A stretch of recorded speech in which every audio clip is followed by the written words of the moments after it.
Welcome back dear student science and channel. तो बच्चों, आज हम आगे की लॉन्ग ऐसे क्वेश्चंस देखने वाले हैं जो बहुत इंपॉर्टेंट है बोर्ड्स के लिए। चैप्टर नंबर 6 के जो कंट्रोल एंड कोऑर्डिनेशन है। तो सबसे पहले जो क्वेश्चन है, दो क्वेश्चंस मैंने वीडियो पहले बना दिए। मेन जो दो क्वेश्चंस है, ये इस वीडियो में हम थर्ड और फोर्थ जो दो और मेन क्वेश्चन पढ़ने वाले हैं।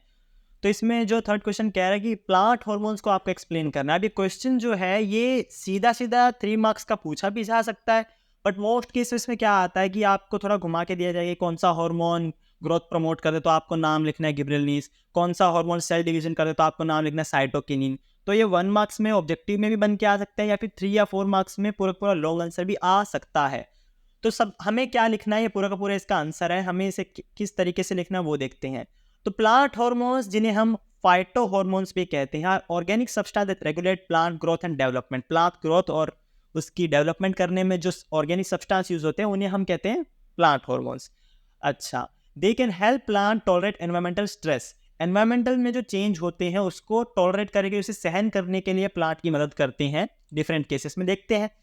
तो ये 5 हार्मोन आपको याद रखने हैं: गिबरेलिनीस, ऑक्सिन, साइटोकिनिन, इथिलीन और एब्सिसिक एसिड। गिबरेलिनीस का काम होता है ग्रोथ को प्रमोट करना, यानी ग्रोथ करना। ऑक्सिन का काम होता है promote growth by inducing cell division, differentiation and elongation. अच्छा, सेल डिवीजन मतलब सेल तोड़ना, डिफरेंशिएशन मतलब सेल जो टूट गए वो भी परमानेंट बन जाएंगे और आगे नहीं टूटेंगे, बस वो परमानेंट बन जाएंगे, उसे कहते हैं डिफरेंशिएशन। एंड एलोंगेशन, एलोंगेशन मतलब लंबाई बढ़ना। Auxin is produce in the bird stem, root tips and the tip of the shoot. अब ऑक्सिन कहाँ कहाँ मिलेगा? स्टेम वाले पार्ट में मिलेगा। बर्ड, बर्ड मतलब जो नया पार्ट निकल रहा है प्लांट में से वो। रूट की टिप्स, जड़ों की टिप होती है जहाँ जड़ एंड हो रही है, वो उस जगह पे ऑक्सिन मिलेगा। और the tip of the shoot, shoot मतलब होता है जैसे प्लांट ऊपर उगता रहता है तो बीच वाला जो पार्ट है, जो स्टेम का सबसे ऊपर बीच वाला पार्ट है, उसे कहते हैं शूट। तो वहां पे हमें ऑक्सिन हॉर्मोन्स मिलेंगे। थर्ड हार्मोन है साइटोकिनिन, ये सेल डिवीजन में मदद करता है, फ्रूट्स और सीड में पाया जाता है। इथिलीन ये एंजाइम्स बनाने में मदद करता है। और एब्सिसिक एसिड मदद करता है ग्रोथ को रोकने में, जैसे विल्टिंग ऑफ लीव्स यानी पत्ते झड़ना। अगला जो मोस्ट इंपोर्टेंट क्वेश्चन है वो कोऑर्डिनेशन प्लांट आपको बताना है। तो कोऑर्डिनेशन प्लांट एक केमिकल सिस्टम है। एक चीज आप ध्यान रखिए, प्लांट के अंदर नर्वस सिस्टम नहीं होता है।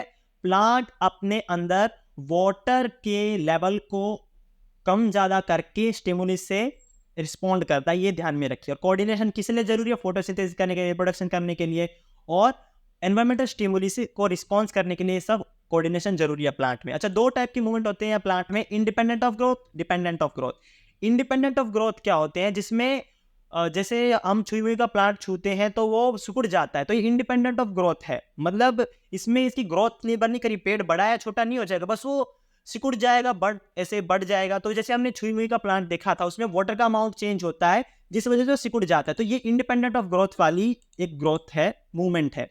अब हम मूवमेंट देखने वाले हैं जो ग्रोथ पे डिपेंड करता है। ठीक है, यहाँ पे डिपेंड आएगा, इन नहीं आएगा। ठीक, फोटोट्रोपिज्म। फोटोट्रोपिज्म मतलब जो हमारा प्लांट है जहां पे उसे लाइट मिल रही है उस तरफ ग्रो होना चालू हो जाएगा। स्टिमुली मतलब जो लाइट है यहाँ पे स्टिमुली, इसके लिए चेंजेस कहाँ पे आ रहे हैं? टेम्परेचर में। तो जहां पे इसको लाइट दिखेगी उस तरफ मूवमेंट होगा, जिसे कहते हैं फोटोट्रोपिक मूवमेंट। ठीक है, और जो रूट्स होंगी वो उसके अपोजिट साइड में बेंड होगी। जो शूट होगा, शूट मतलब ऊपर वाला पार्ट लाइट की तरफ, और रूट्स होंगी वो लाइट के अपोजिट में जाएंगी। फिर एक जियोट्रोपिज्म और केमोट्रोपिज्म आपका पार्ट है। जियोट्रोपिज्म में क्या होता है कि जो प्लांट की रूट्स है वो जमीन के नीचे उगना चाहेंगी, और जो शूट है, शूट मतलब प्लांट के ऊपर वाला पार्ट, वो धरती के ऊपर उगना चाहेगा। ठीक है, ये तो बहुत सिंपल सी बात है, बस इसको एक नाम दे दिया, टर्म बना दिया, जियोट्रोपिज्म। ठीक है, और जो ये अपवर्ड मूवमेंट है शूट की और डाउनवर्ड मूवमेंट है रूट्स की, इस पूरे कारण ये होता किस लिए है? ये ग्रेविटी की वजह से होता है, अर्थ की ग्रेविटी की वजह से। इसे कहते हैं जियोट्रोपिज्म। देखो, जो ये शूट है, शूट मतलब प्लांट के ऊपर वाला भाग, वो ऊपर जाना चाहता है, और जो रूट है वो जमीन के नीचे जाना चाहती है। फिर आता है केमोट्रोपिज्म। केमोट्रोपिज्म होता है केमिकल्स की वजह से जो प्लांट में ग्रोथ होती है उसे कहते हैं। अब देखो, स्टिग्मा होता है प्लांट में, उसके ऊपर एंथर आके चिपक जाए, आपने रिप्रोडक्शन पढ़ा है, एंथर आके चिपक जाए तो वो एक पोलन ट्यूब बनाता है स्टिग्मा से ओवरी तक। ठीक है, जहां वो ओवम से मिल सके। तो बीच में जो पोलन ट्यूब बन रही है किस वजह से हुई है? केमोट्रोपिज्म की वजह से हुई है। ठीक है, तो ये मेन इंपॉर्टेंट दो क्वेश्चन है, आप इसे अच्छी तरह याद कीजिए। और कल की वीडियो में हम और एक दो मेन क्वेश्चंस देखेंगे इसी चैप्टर नंबर 6 के। ऐसे करके हम बोर्ड तक हमारा पूरा कंप्लीट कर लेंगे सभी चैप्टर्स के main IMP questions. Thank you very much.